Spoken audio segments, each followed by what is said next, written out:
This is Andrew Franklin appearing on the Franklin Dispatch. Today, I want to talk a little bit about straits.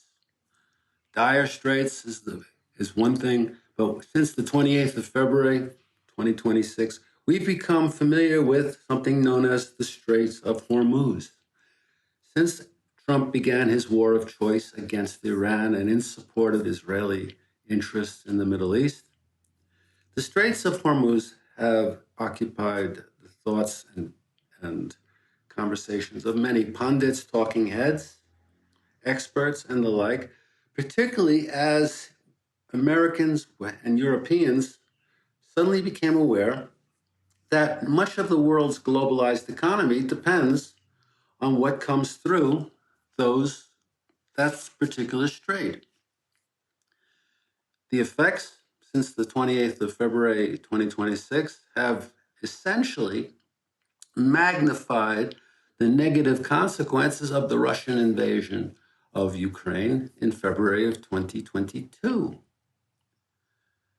which saw spikes in inflation, spikes in price of oil, spikes in the price of food, many of which had been declining. The spikes have been declining until we attacked, that is, the United States attacked Iran. The point of this is that in a globalized economy, everything is interdependent. Everything is everything, as an old rock and roll song used to say, because in fact, much of the world's oil and the like has been found to be coming from the Middle East through the Straits of Hormuz. But there's also another strait. There is a strait known as the Bab al-Mandab. Yet the Bab al-Mandab Strait is on the opposite side of the Arabian Peninsula and is essentially between Yemen and the area of Djibouti, just north of Djibouti, and it leads into the Red Sea. And the Red Sea goes up into the Suez Canal. Now, this is sort of a tongue twister. This is an area of the world that most people have no interest in knowing about, but you will have a great deal of interest in learning about this particular strait, because it also magnifies the importance of our war in Somalia, of our bases in Djibouti, of the actions and activities of countries such as Eritrea and Ethiopia, as well as Egypt. More importantly, I believe, from the point of view of our so-called war on terror in Somalia against the al-Shabaab insurgents, to a lesser extent against Islamic State in Puntland, is that the rebel group, which essentially controls Yemen, which is across the Red Sea, across, just up there north of the Indian Ocean, the rebel group that controls Yemen, known as the Houthis, has a problem with Saudi Arabia, with whom they fought wars until a few years ago. Saudi Arabia supports the displaced government of Yemen, which sits in Aden, which is a strategic seaport previously controlled by the British, until they withdrew from the Middle East some 50 years ago.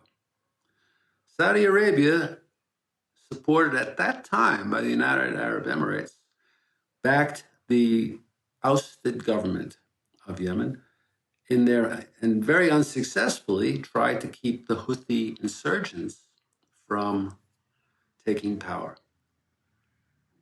The Houthis have been declared or labeled a terrorist group by the United States government, the European Union, and others, and is, however, supported by Iran.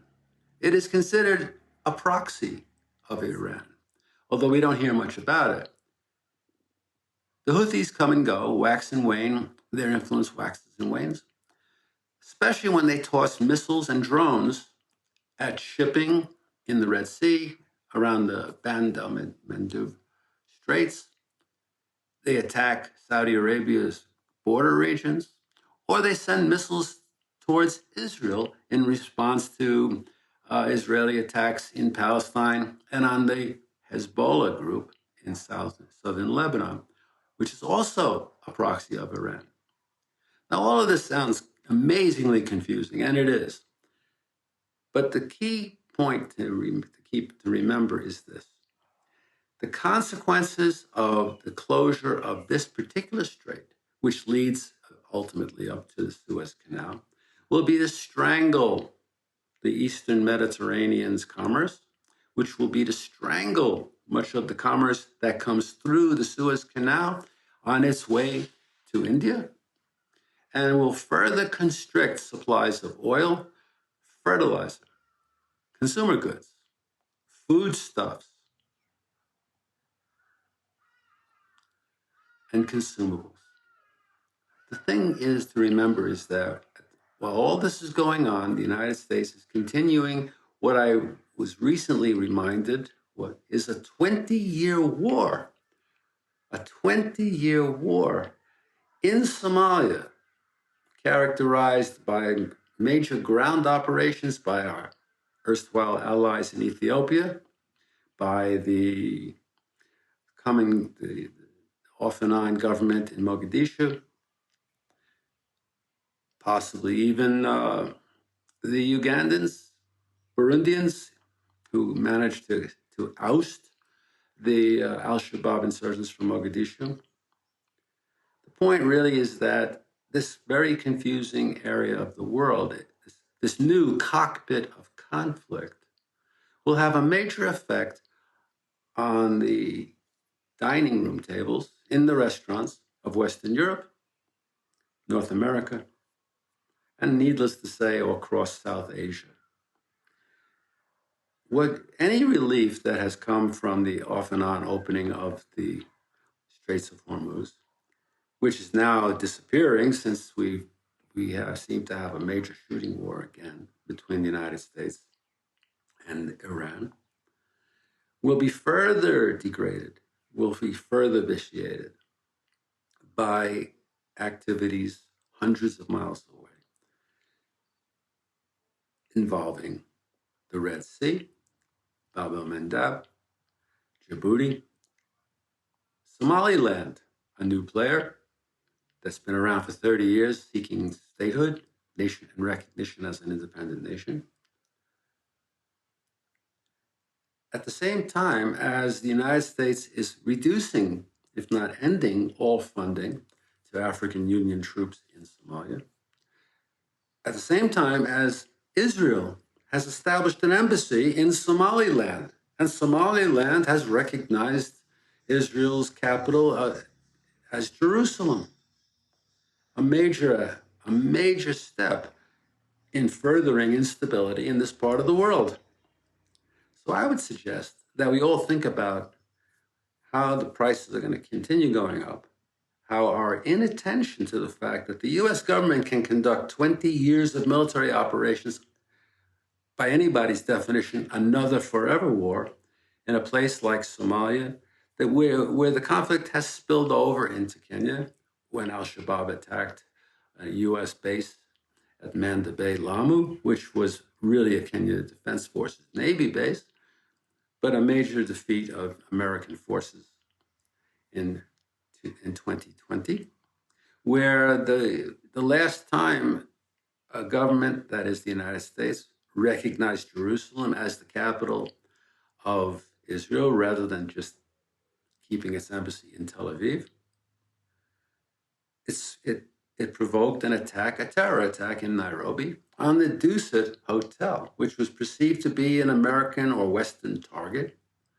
And perversely, it came up after the attack. It seemed that the al-Shabaab terrorists who did launch that attack were operating on the instructions of al-Qaeda, not an Iranian proxy, but al-Qaeda, to retaliate for the move of the US Embassy from Tel Aviv to Jerusalem. A lot to consider. And over the next few days in dispatches, I will attempt to untangle this alphabet soup of competing interests and bring some knowledge to people who perhaps are not interested in having that knowledge, but will when they go shopping see reflected in the bottom line of the grocery bills the impact of such wars of convenience, wars of inattention, and conflicts involving terror, insurgency, and our interest in avoiding boots on the ground and casualties. We certainly do not want another battle of Mogadishu. Whereas at the same time, we visit death and destruction across a wide swath of the Horn of Africa. So this is Andrew Franklin, and I hope you have a great day. Thank you.